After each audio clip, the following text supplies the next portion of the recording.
věk, takže papírově je to velmi vyrovnaný souboj. Třeba se na úvod dočkáme delšího zápasu, tak jak to máme my všichni v Clash of the Stars rádi.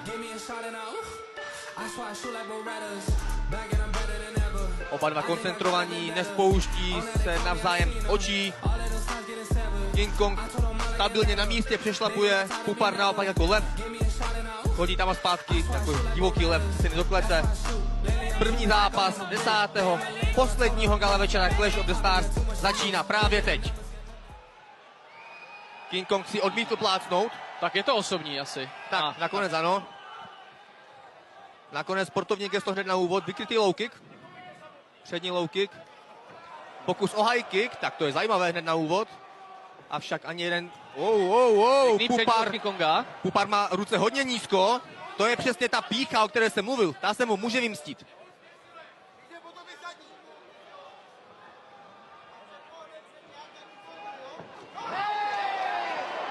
Tvrdý úder vypouští jak jeden, tak druhý.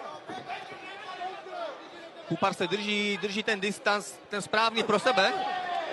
Zkouší trefit tvrdé údery, oba dva do toho dávají opravdu hodně sil, hodně energie.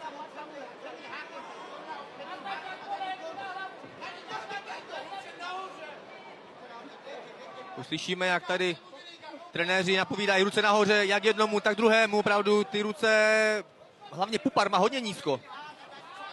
Tak a Pupar ucítil šanci.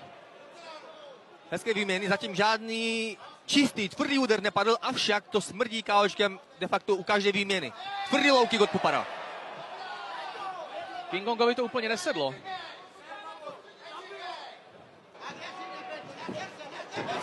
Knockdown! Pupar je na zemi, Pupar je dole. King Kong trefil tvrdou zadní. Nechal svého soupeře postavit se, ano. Asi ten zápas nechce rozhodovat na zemi. Capák lízl King Konga. Ale přijde mi, že Pupar hodně podcenil King Konga, že... Je to tak, Kubo, já jsem to tušil, že to tak může být. King Kong je prostě nevyzpytatelný, má sílu, explozivitu, tvrdý úder a Pupar už si toho je vědom a určitě k tomu zápasu od této chvíle bude přistupovat jinak. Pokus o takedown, vybráněný, avšak double underhook. Nakonec skončil na zemi, na zádech. King Kong stávají oba dva, Pupar mu bere záda. Minuta prvního kola nás bývá. King Kong už tam má jeden háček. Grand and pound. Tady se musí King Kong pokusit do nějakou aktivitu, ano, aby ten zápas nebyl ukončen možná pro něho nešťastně. Druhý háček už tam má Pupar. Něco málo přes půl minuty prvního kola zbývá. Tak, má tam už jenom jeden háček, ty háčky jsou velmi důležité, aby nestratil kontrolu těch zad, aby nespadl, nepřepadl, je trošku vysoko. King Kong je poměrně bezpečí, tyhle ty údery, no i když nejsou likvidační, tak můžou při dlouhé neaktivitě ten zápas ukončit. King Kong se musí hýbat a snažit. 15 vteřin, uvidíme, jestli to vydrží a je to konec první kole.